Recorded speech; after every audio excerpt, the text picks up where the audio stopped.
you like conversation like this, please join us for our Friends and Health Facebook group. It is for daily motivation and inspiration in your wellness journey. It is free group. It is closed group though, so you have to knock the door and we will let you in. Also, topics like this you can see or receive in your Thursday newsletters. You can subscribe by going to nadiataj.com/newsletter.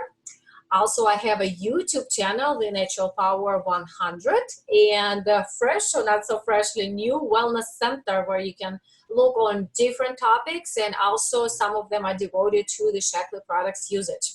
And just recently, I believe it was Wednesday, we have a wellness webinar on men's nutrition one-on-one. So if you would like a recording, please put in the comments below, maybe say recording, and I will definitely connect with you and send you a recording.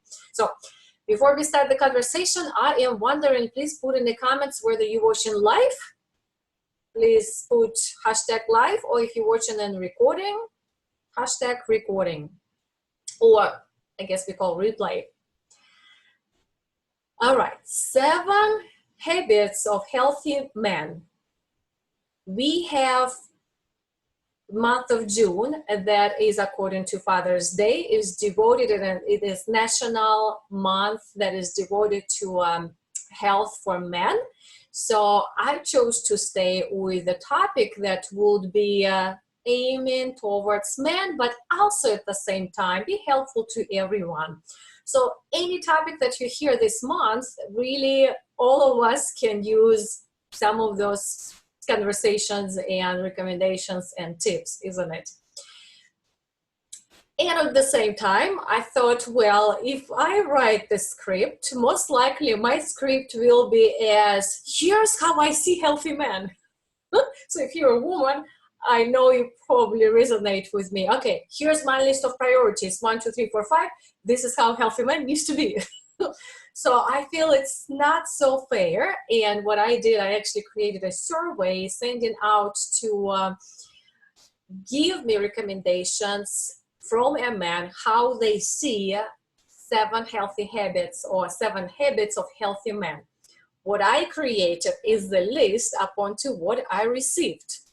I'll try to stay as close to your words as possible.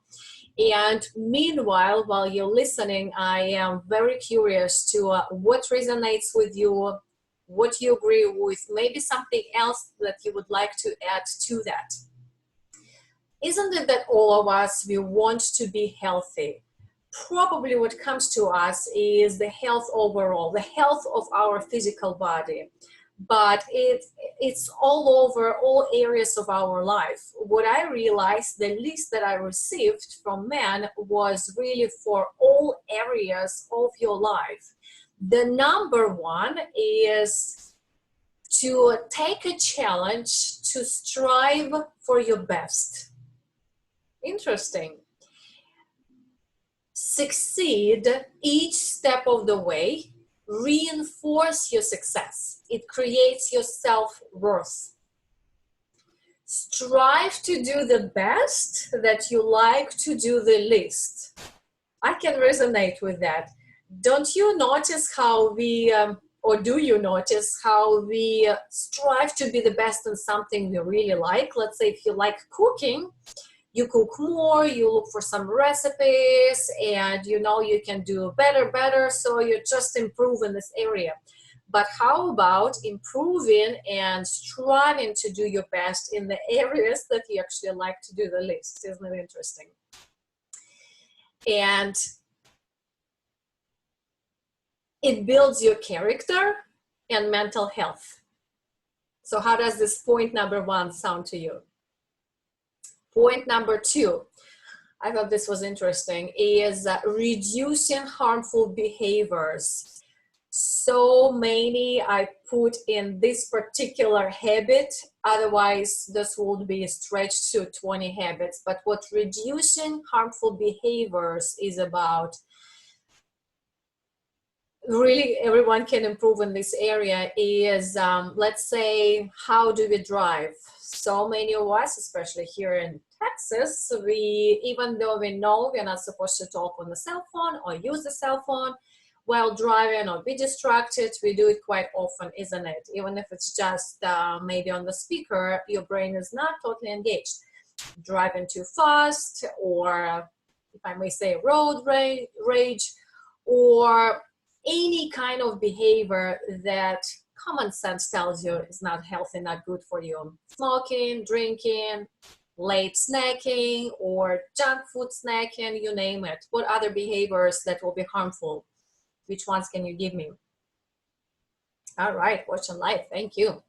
I'm seeing my comments on the cell phone. All right. Interesting. Overindulging on the food was said there. And with that said, very connected to it, but I believe it's such an important area for most of us is the food. Food in moderation. What's interesting, I think all of you included the word moderation and the balance. That's interesting. So what it really means, you know, when we were kids, we would eat everything we could and we will burn it all and doesn't matter. Well, because our metabolism was high, so we would burn all of it. Whatever you eat, junk food, meats, heavy food, you just burn it and you still have all this energy. But the older we get, the metabolism goes quite low. The older we get, therefore, it's hard to burn the same food that we ate in the childhood. So food in moderation becomes a very important aspect. Sometimes we say you are what you eat, isn't it? I say you are how much you eat, and you are what you eat. It's actually more important what you eat versus how much you eat, even though they're connected. So food in moderation, watching what you eat. Some of you said recording what you eat, keeping a food log, whether it's by app or written down, really knowing what you eat. And it doesn't mean that you don't eat steak or the cart of ice cream. You can have that, but in moderation, maybe once a quarter. Really. Have a lighter versions of foods, such as lean towards plant-based foods, lean towards, let's say if you order pizza, maybe it will be vegetarian pizza. So if you want some meat, maybe it will be lighter meat. Or if you want a steak, but not just to have it every day or eat too much of it. All right. Number 4, interesting, but financial health is there as well. Some of you said save every month. Some of you said invest. So have some kind of additional income or additional money that you actually have when you want to spend money. And of course, there's a connection of having that income. When you want to quit the job, you can actually quit it. If you want to go on vacation, you can actually do that.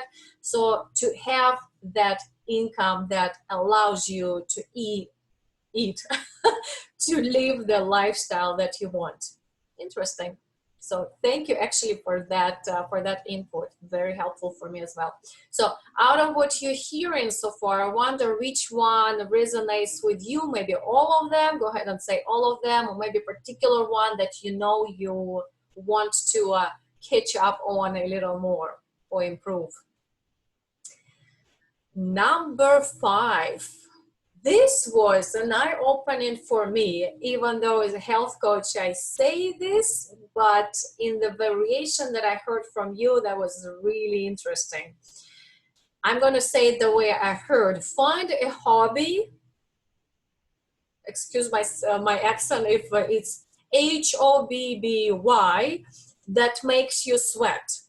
Find a hobby that makes you sweat. You probably know where I'm heading. It's really movement. It's the exercise. So it doesn't mean that you have to go to the gym and sweat there several days a week, or 5 days a week. I heard the number 5. But find something that would be as tough physically as if you were at the gym sweating. So tennis, dancing, basketball, kayaking, rowing, any kind of physical hobby that will make you sweat at least 5 times a day. So how do you like that? They all sound important to me, indeed. And to me too, yes, so all of us, isn't it? Okay. Number 6, very loaded one. This can be several points as well, but here's what you said. Let it go.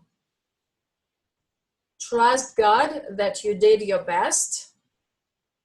Reduce the stress, ways that it works for you. Let's say maybe find at least an hour a day to escape from the day where you can be for yourself, relaxing, letting it go. All right. With that, I believe also connected not to have whiny people in your life. And it helps you to learn, escape mentally. Well, I guess for me, I would say meditation is actually one of those where I'm there by myself. Okay, and number 7, last but not the least, definitely, again, it's a very big habit here that we will probably split it into several. Number 7 is reduce chemical overload in your life. You can do everything else right, but if you have so many chemicals in your life, it just will go down. The chemical overload can be from the air you breathe, from the food you eat, from the personal care you use. The recommendation actually by one of you was to wash your face twice a day. One time is, I believe, in the morning or evening, and moisturize. That's interesting. So find a good product, better, organic, natural. Actually, here you go. I'm using that. And moisturize. You will be amazed how youthful your face looks like. And the second time a day is after exercise. Okay, interesting. All right, so those are the 7 habits of healthy men. There was more, but I did not include them here. For example, turn all the electronics 30 minutes before you go to bed. And there was having time blocks so you can get things done. There was how you start your morning. There's so many different things that we actually, all of us can do, isn't it? But to summarize those particular 7 habits is take a challenge to be your best, reduce harmful behaviors from unhealthy snacking to unhealthy driving. Number 3 is meals in moderation, know what you eat. Number 4 is save your money, have them when you need them. Number 5, find a hobby that makes you sweat at least 5 days a week. Number 6, let it go. Find at least 1 hour a day to get away, just be with yourself. And number 7, reduce chemical overload. Wash your face twice a day. I wonder, out of the 7 habits, which one do you feel resonates with you that you got tackle this particular habit a little more? And this was 7 habits of healthy men. If you like topics like this, join my YouTube channel, The Natural Power 100, or the newsletter, nadiataj.com/newsletter. And also, if you would like to share nutrition one-on-one for healthy men, we have a recording that is already ready to be sent. Just put in the comments, healthy men one-on-one or nutrition one-on-one, and I will connect with you and send you the recording. Thank you so much for watching. Before you go, please leave me comments. I'm actually reading them right now live, and I will see you soon in the community next time. Thank you.